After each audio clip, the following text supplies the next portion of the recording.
Round of applause. I made it, boys. MX versus ATV shouted me out on Twitter. Whoa. Wow. Yeah, I can't believe this, man.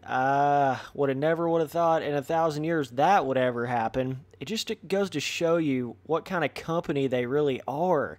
I just can't believe that they would do that. And trust me, this video is not me saying, oh, they shouted me out. I just love MX versus ATV and everything they do, and I'm never going to ever say anything negative about them. That's not what this video is about at all. It's me saying that is so cool how a company like that would go in there. They actually, like, not only shouted out one of my videos, but linked one of my videos on a Twitter post and was like, hey, go check out Spencer Turley's video.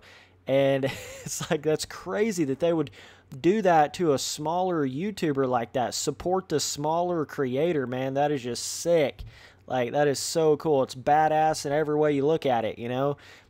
Man, that's awesome that they did that. So I just wanted to come on here and shout them out for that. That was really cool that they did that.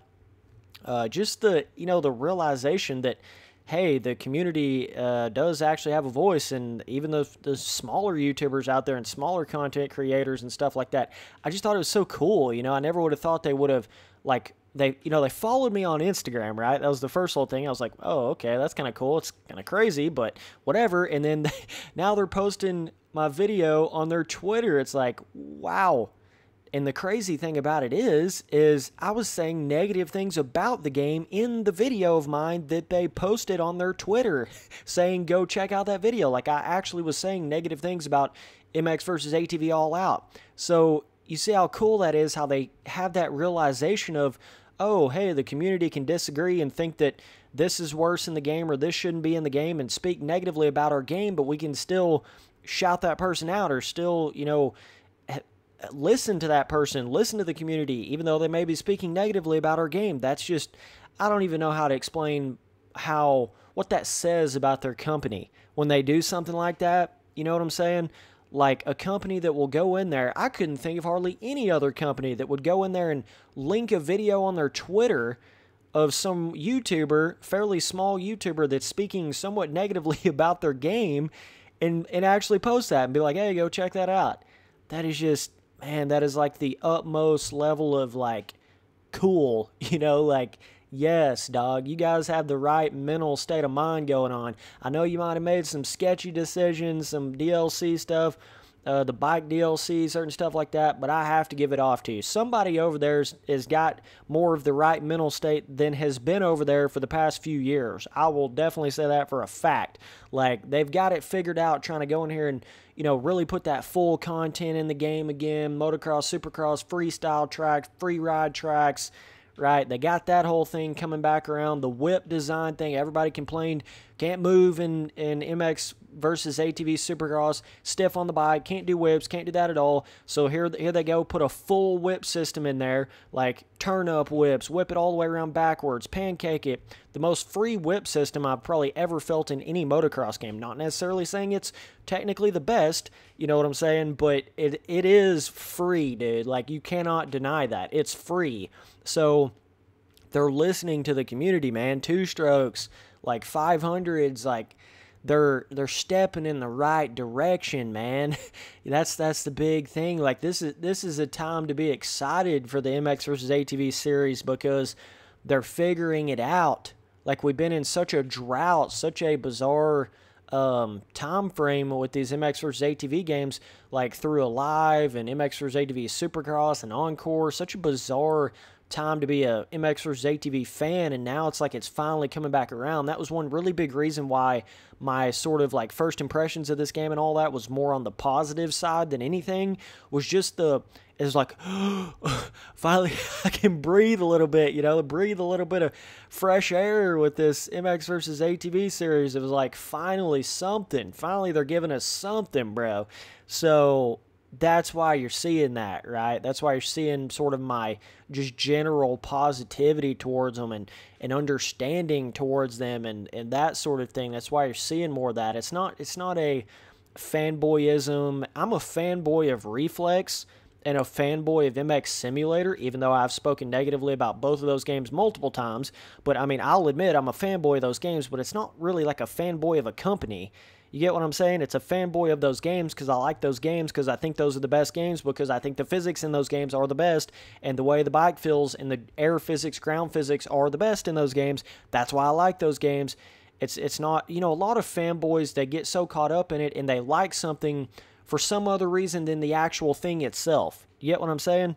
I guess I'm really not a fanboy, because is that the definition of a fanboy? Fuck, I don't even know. Webster, where you at, dog? You know, you could probably like Urban Dictionary that shit, but like seriously though, like what I think of as a fanboy is somebody that supports and loves something not even really for what it is, and they get brainwashed in it, and they're loving it so much for some other reason, whether that be they like the company of it more, or they like some random aspect that doesn't really have anything to do with that actual thing directly, right? But like seriously though, and I'm being 110 honest with you, dude, the reason why I love MX Simulator and I love Reflex is because of the gameplay. There's nothing else to it. It's because of the gameplay. It's because of the track content. It's all of that. It's because of the games, man. That's why I like that. There's nothing else to it, dog. There's nothing else to why I love that stuff. And that's just the way it is, man. But either way, shout out to MX vs. ATV. That was so cool how you guys did that. Yeah, it speaks volumes, right? It's dividends when you do something like that for a small YouTuber, somebody that, you know, it's not even that they're thinking they're going to get a lot of, like, attention out of it, or, like, it's not some sort of paid advertisement or some sort of, you know, their understanding of people can have a sort of a negative opinion about something, and that's okay. You know, people can disagree with something or say that's not right or don't want that in there or whatever, and they realize that like they realize that's just the community trying to make the game better, and they understand that, and it just goes to show you with them following me on Instagram, putting my video on their Twitter saying, go check this out. Like, that's insane, bro. I just never ever would have thought some just random self-made kid, like, would get to that point. And it's just crazy to me. Like, I'm only, you know, right around the 10,000 sub mark, but, like, MX versus ATV, man, that was, like, I remember playing those games so long ago, and to have that actual company, like, shouting my video out on Twitter, it's a little bit surreal. And I don't want to sound like a corny dude when I'm saying that. I know it can sound like that at times, but, like, let me enjoy the moment, dog. You know, just the moment of that. Like, that's crazy to me.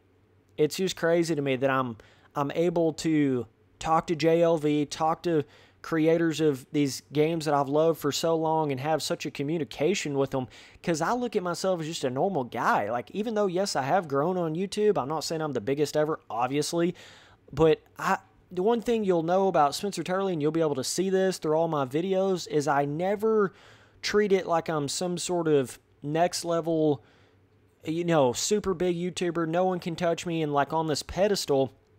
I'll talk to you like a normal guy, regardless of how big I get, man. I'm always going to look at myself as a normal person. You're never going to see this sort of, you know, a lot of people change with the fame. They get a little bit of fame rolling, then they're a totally different person, right? You won't see that with Spencer Turley. Like, it just won't happen. And so that's why it's so surreal for me. Like, to the average person, they would probably think, well, dude, you have 10,000 subs. I mean, good God, man. Like, that's what I would expect to have happen when you have that many subs. But to me, it's still like, whoa, that's crazy. Because I don't look at myself like I'm Mr. 10,000 subs dude. You get it? I look at myself as a normal person with no subs. Like, and that's why you see me out here grinding like crazy, dog. Like, video every day. Hell, I could make, you know, put out 3 videos every day if I wanted to, but I don't want to burn my subs out, right? But I could, and that's that grind work. Like, I do it to the fullest, man. I don't get to a point where it's like, oh, well, I'm big enough, fuck it, I just won't upload anything, you know? Like, I'm still out here grinding like as if it's my first day on YouTube. You get what I'm saying? Have the passion for it like it's my first day on YouTube still. Hell, I probably have more passion now than I had beforehand, right? So it's just a cool thing when you think about it like that. But either way, appreciate you guys watching all the videos. Later, dudes.